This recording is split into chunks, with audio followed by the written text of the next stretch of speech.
अस्सलाम वालेकुम, welcome back to my channel. I hope आप सब ठीक होंगे, अच्छे से होंगे और बहुत ही मज़े में होंगे।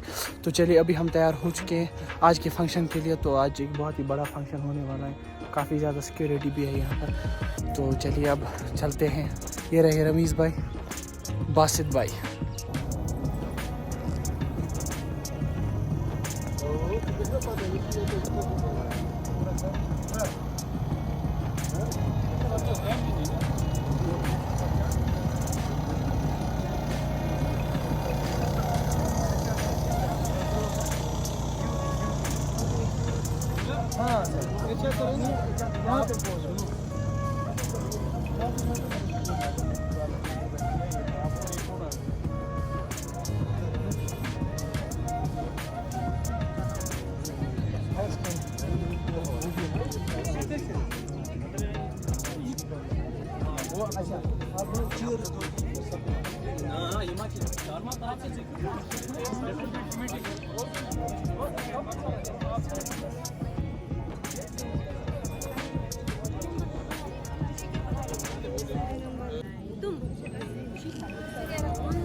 शाइस्ता वो जैसी ये आएगी ना आगे आप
तो चलिए अब हम बात करेंगे trekking adventure Gandhinagar college of physical education के से। तो यहाँ पर हमारे साथ जो हमारे स्टूडेंट है, सीनियर स्टूडेंट, मास्टर्स की स्टूडेंट है, ये हमारा जो अभी स्की का इक्विपमेंट, एडवेंचर्स का इक्विपमेंट है, इसके बारे में हमारे साथ ये इसकी नॉलेज शेयर करेंगे। तो जी मैम, आप ये बताइए इन इक्विपमेंट्स के नाम और ये किसके लिए हमें यूज़फुल होते हैं। ओके हाय, मेरा नाम ताशी है, मैं एमपीएड की हूँ।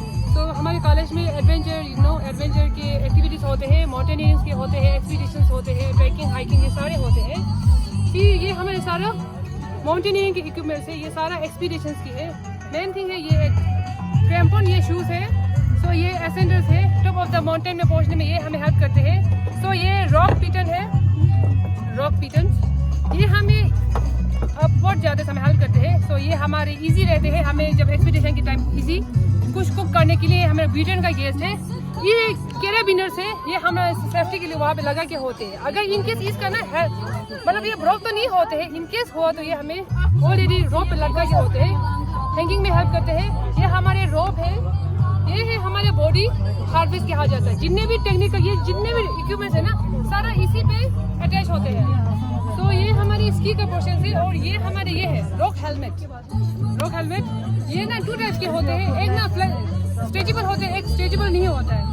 तो ये हेड जब हम बेस कैंप पे होते हैं ना तब हम यूज़ करते हैं, अदरवाइज हमारे पास हेलमेट होते हैं। तो ये स्की का बूट है जो हम विंटर्स में स्की भी करवाते हैं। तो ये स्की का हेलमेट है, ये स्की का सन ग्लास है जो वाटर वाले रेडिएशंस का है, ये ग्लव्स है, ये हमारे पोल है, ये हमारे स्की शूज़ है। Thank you ma'am, thank you so much.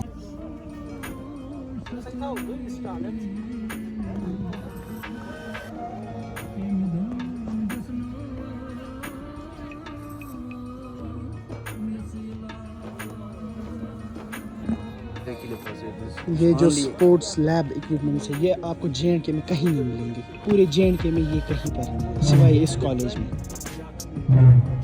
ये सारे सेंसर्स हैं,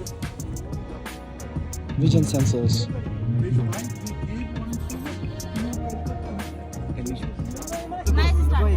अस्सलाम वालेकुम। तो अभी हम जुड़ चुके हैं अपने basic life sport Ganderbal college of physical education थे। जो हमारे स्टूडेंट्स हैं ये इस रिलेटेड हमें कुछ बताएंगे, जो इनके पास नॉलेज है वो शेयर करेंगे, तो हम आपके पास वो शेयर करेंगे। तो आप इस जो भी यहाँ पर ये डमी है, ये भी सारा जो लैब सिस्टम है, आप इसके बारे में कुछ बताइए। तो बेसिक लाइफ सपोर्ट हम देते हैं, जैसे कि इसका फुल फॉर्म है BLS बेसिक लाइफ सपोर्ट। ये हम देते हैं प्री हॉस्पिटल केयर के लिए। जब भी कोई इंजरी होती है, कोई अनटूवर्ड होता है, तो हम उसको हॉस्पिटल ले जाने से पहले हम कौन से ऐसे मेजर्स करें जिससे कि उस बंदे की जो जान है वो बच सकती है। तो ये हम 5 सब्जेक्ट्स में देते हैं, लाइक ब्लीडिंग हो रही है या कोई पर्सन इंजर्ड हो रहा है तो उसको ब्लीडिंग हो रहा है, उसको रोकने के लिए हम BLS देते हैं। या डर्टी बोन, कहीं पे इंजरी होती है तो उसको मतलब डर्टी बोन को रोक मतलब इसको इन्फेक्शन होने से बचाने के लिए हम BLS का ये देते हैं। या बर्न होता है या फिर उसके बाद फ्रैक्चर होता है तो हम उस जॉइंट को कैसे इमोबिलाइज करिए हमें सिखाता है। BLS में सिखाया जाता है कि हम फ्रैक्चर्ड पर्सन को कैसे ट्रांसपोर्ट करें टुवर्ड्स द हॉस्पिटल, ताकि उसकी जो सीवियर वो सीवियर ना हो।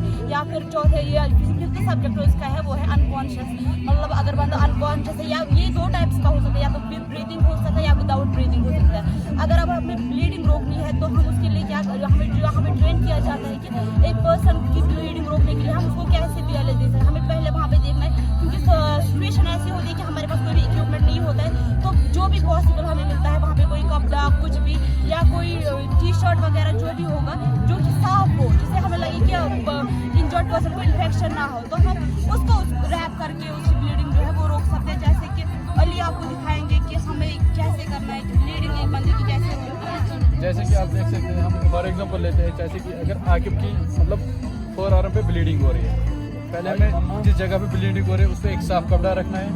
कपड़ा रखने के बाद हमें इसको मतलब टाइटली बंद करना है।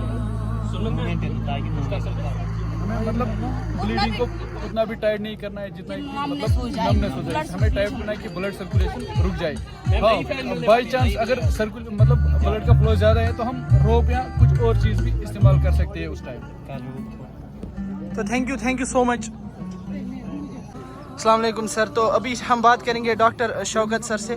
तो सर आप हमें बताइए कॉलेज के बारे में और फिज़िकल एजुकेशन के बारे में। और सर जो आज का यूथ है उनके पास जो फिज़िकल एजुकेशन का कंसेप्ट है वो टोटली रॉन्ग है। वो इसको इसके हेल्थ के साथ इसको रिलेट नहीं करते हैं, वो टोटली इसको कुछ अदर साइड से ले रहे हैं। सर आप थोड़ा सा मैसेज दीजिए यूथ को। आप सर बताइए अपने वर्ड्स में। Thank you for inviting me to express some golden words from my side and the experience which I have obtained from the last 20 years of service in this institution. तो जहाँ physical education की बात है तो physical education को जो present scenario में देखा जाएगा तो इसको मूवमेंट एजुकेशन कहते हैं। तो ये मूवमेंट जो है ये हमारे ज़िंदगी के बेसिक्स हैं। तो बेसिक्स में अगर हमें एक अच्छा डॉक्टर बनना है तो हमें अच्छे बेसिक्स का होना ज़रूरी है, यानी कि फाउंडेशन अगर हमारी अच्छी हो तो हम आगे जो हमारा इख्तिताम होगा, मंजिल जो होगी वो भी अच्छा ही होगा। तो फिजिकल एजुकेशन का जो आपने मुझे जो कंसेप्ट दिया है कि लेटेस्ट जो आजकल जो मिसकंसेप्शन रिगार्डिंग फिजिकल एजुकेशन, वो मिसकंसेप्शन इसलिए है क्योंकि हमने इसको सही ढंग से एक्सप्लोर नहीं किया है। तो आज का जो फंक्शन है ये फंक्शन इसीलिए है ताकि लोगों को इस बारे में ज्ञान मिल जाए कि फिजिकल एजुकेशन एक्चुअली क्या है और इसकी ज़रूरत और हमारी हिफाजत क्या है हमारी डे टू डे लाइफ में। तो इसकी हिफाजत ये है कि जो आजकल हमारा थ्रेट है नॉन कम्युनिकेबल डिजीज़ का, अगर इंडियन किडनी फाउंडेशन की बात करते हैं तो हर 5 मिनट के बाद में एक इंसान की डेथ होती है because of the kidney failure. तो अगर कार्डियोवैस्कुलर पेशेंट पे बात करते हैं तो India is a capital of cardiovascular patients.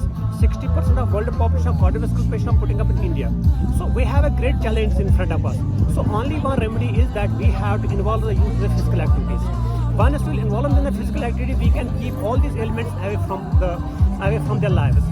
तो इसलिए हमारी ज़रूरत ये है कि इसको सही ढंग से एक्सप्लोर करना चाहिए, इस ढंग को सही समझना चाहिए, ताकि लोग जो हैं इसकी इफादत को समझें। जब इसकी इफादत को समझेंगे तो ये जो फंड है हमारा नॉन कम्युनिकेटिव का, जो हमारा एक्सपेंडिचर इस वक्त है हमारा मेडिसिन पे, जो हमारे लोगों की जो हमारे लोगों की एब्सेंटीज में होती है हमारे काम को परफॉर्म करने के लिए, फटीग को लेके जो बात करते हैं, तो एक ही सोल्यूशन है कि we have to have a concrete policy for the physical education and it should be a compulsory, it must get a compulsory mandate in our societies. That is we can keep all these elements away from our societies. So only one the message which I am going to pass on here to the youth on this special occasion, that youth should come and they should join the physical education to keep all these elements away from their. Thank you very much. Thank you sir, thank you. न कि JNK में बल्कि पूरी न कि country में only बल्कि पूरी दुनिया में हम ये मैसेज पहुंचाना चाहते हैं कि हमारा यूथ जो है, ये JNK का यूथ किसी से कम नहीं है, टैलेंटेड है।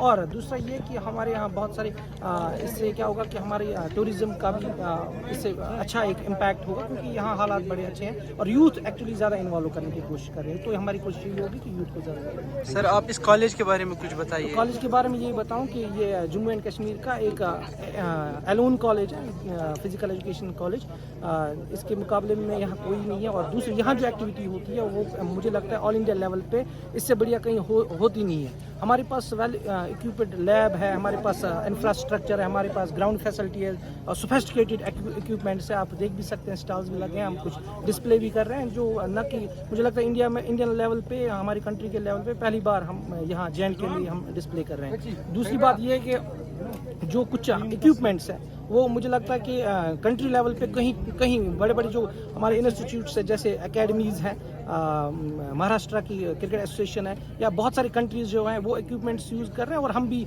यहाँ अपने बच्चों को उसी का थोड़ा प्लेटफॉर्म दे रहे हैं और एक एक्सपोजर दे रहे हैं उनको, ताकि वो न कि ऑन दी एकेडमिक्स बल्कि जो रिसर्च वर्क हो रहा है हमारी फिजिकल एजुकेशन के फील्ड में, तो उनसे भी वो फ़ायदा उठाए कि आगे वो रिसर्च कैसे करें। और एनालिसिस मैन जो है इस वक्त हमारा जो मोटो है कि एनालिसिस जो इक्विपमेंट्स है हमारे पास, एक लैब उसकी है बायोमैकेनिक्स के हवाले से, जो मुझे लगता है कहीं कॉलेजेस में है और JNK में तो बिल्कुल कहीं भी नहीं है। और दूसरा ये जो इक्विपमेंट्स हैं मोस्टली कोचिंग के हवाले से यूज़ करेंगे। और हमारे पास एंथ्रोमेट्रिक लैब भी है, जो मुझे लगता है कि नो डाउट कॉलेज जो इंडिया के टॉप मोस्ट कॉलेज हैं या अकेडमीज है या फिजिकल एजुकेशन से रिलेटेड है उनके पास होंगे, और हमारे पास यहाँ अवेलेबल है। और हम बच्चों को लैब भी कराते हैं, प्रैक्टिकल वर्क भी कराते हैं, इवन एकेडमिक्स भी है। वेल इक्विप्ड ये कॉलेज है और फैसिलिटीज़ भी है, एवरीथिंग जो भी एक स्टूडेंट को, फिजिकल एजुकेशनिस्ट को अपनी हेल्थ स्टेट्स को एनहांस करने के लिए या अपनी जो वेसिनिटी को, हम ऐसे भी प्रोग्राम्स हैं हमारे यहाँ, ट्रेनिंग प्रोग्राम जिससे हम इनको ट्रेन करते हैं, जो आगे जाके पूरी वेसिनिटी पूरी JNK में या इनको हम भेज देंगे, ताकि ये जो हमारे पास नॉन कम्युनिकेबल डिजीज़ है उनसे इंशाल्लाह JNK को क्या पूरी इंडिया को फ्री करना चाहिए। Thank you sir, thank you so much sir.